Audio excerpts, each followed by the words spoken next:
be here this afternoon. I teach only a few blocks away, so it's really easy to come down here, and I'm happy to be here.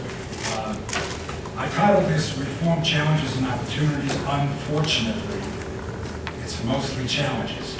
There are some opportunities, but I think the challenges are what strike me more so as we were introduced. If you recall, I worked on the Clinton health reform. I've now studied the Schwarzenegger-Nunez absent to parada effort in California. I'm watching this one now, and there are too many similarities on the negative side and lots of problems, but I really hope there can be a breakthrough in this time around. At the end, I'll give you some suggestions as to where I think at least some of those breakthroughs might occur. But since Rick has graciously given you the lay of the land and explained the problem, a lot of which, of course, you know, and outlined the main solutions that are on the table, I'm kind of free to shoot from there. So I'm going to do that and take some political look at where we are now and what it means and what some of the challenges and opportunities are. I'm going to look at the historical, constitutional, statutory, and rules challenges, and they are all there. A little bit at the economics of it, a little bit at the politics of it, and a little bit at the policy of it. And I see, and there are issues in all of these different ways of looking at the current scenario.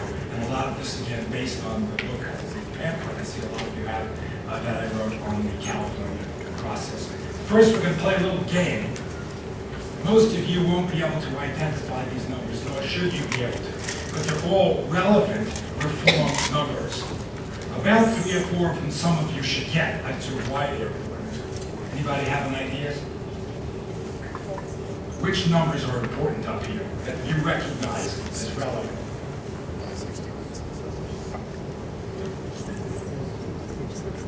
Mark? 222. Good. Sounds like a majority of the House. No. What's a majority? It's not, okay? All right. No one gets any of these numbers? I was prepared to give a free PhD in political science to anyone who could get it. That's not taking a big risk. Okay, 222. I wrote them down, actually. I checked with some of them myself. 222 is the number of years since our founding fathers created a constitution that made big changes possible. Like we all took political science 1. We all took political science 1, checks and balances, separation of powers. It's still there. And it's one of the reasons when you look at this and you say, this is going to be awfully difficult. Rick described several committees in the House. This bill has got to go through 3 House committees, 2 Senate committees, 2 different floor votes, and a president. That in itself is difficult. But then you get to the next number, and the founding fathers, of course, wrote this 222 years ago to make sure, to convince a public that was afraid of a king and afraid of a monarchy and all this, wrote it to tell them, don't worry, this new, more powerful government we're creating won't be able to do much. It'll stalemate. That's what it's set up to do. And we have today. The 60 now, everybody's going to get, right? The 60 is the number of votes we have to get in the Senate to pass this. Why? There's nothing in the Constitution that says 60 votes. This is a Senate rule they created, right? This is an anti-majoritarian, in my view, anachronism. Most of us are more familiar with the 2/3 vote in California. But if this were 51 in the Senate rather than 60, we'd be looking at a very, very different arrangement of the players here. There would be a lot of people in Washington saying this thing is going to fly, and I better make sure I get what I really don't like out, but the rest of it I better live with. It would be a very, very different scenario if we didn't have to get 60 votes in the United States Senate. Now the numbers no one will get. 170 million is the amount of money that the healthcare industry has given to congressional candidates in the 2007-2008 elections.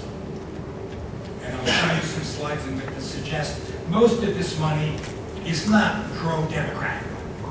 Most of this money leans Republican, and most of this money therefore leans anti-reform.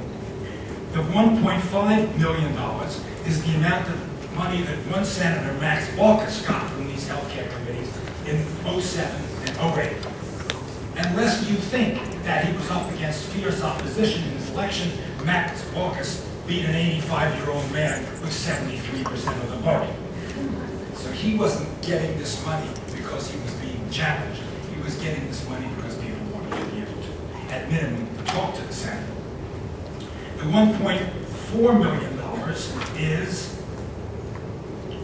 the amount of money spent by healthcare lobbying interests in the first 6 months of 2010 per day. Per day. Every day they're spending $1.5 million lobbying members of Congress on healthcare. And when we see in a minute, most of these major lobbying groups are not pro-reform. Most of these major lobbying groups are the groups we would associate with being wary of reform. The $8.6 million is the amount of money spent by the Pharmaceutical Industry Trade Association in the first 3 months of 2010 lobbying.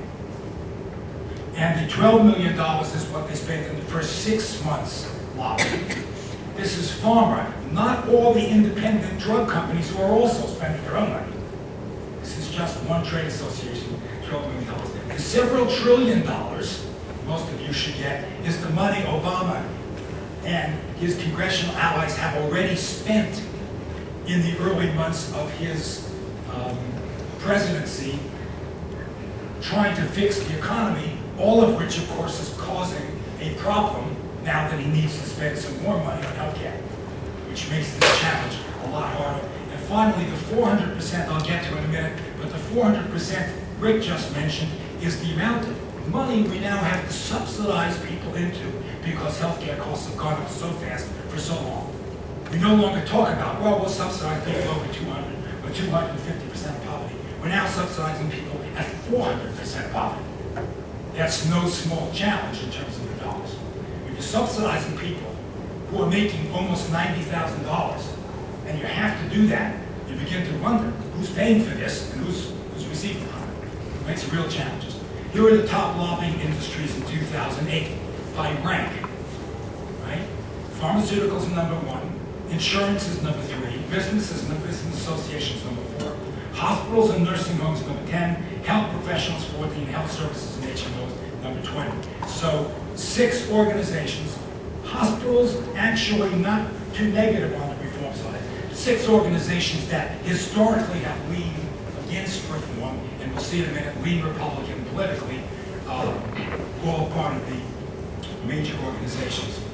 Now, I want to look at this and see if I can explain this. This is some research I've recently done with someone, and we haven't really used this much before. Let me see if I can explain it. This chart shows the campaign contributions of 4 major categories of healthcare givers over the last 4 election cycles, 2004, 2006, 2008, and 2010. It's the percentage of money they gave to Republicans in those cycles. So you'll see in 2000, in the first set of bars, the dark red, 2004, shows that the health professionals gave over 60% of the money, about 65% of the money, to Republicans. The pharmaceutical industry gave about 66% of its money to Republicans. The hospitals and nursing homes gave about 52% to Republicans, and in the last bar where it says health services and HMOs, they gave about 55% of their money to Republicans. Now you can see each bar kind of falling down as it goes to the right, as Democrats have won more seats in Congress.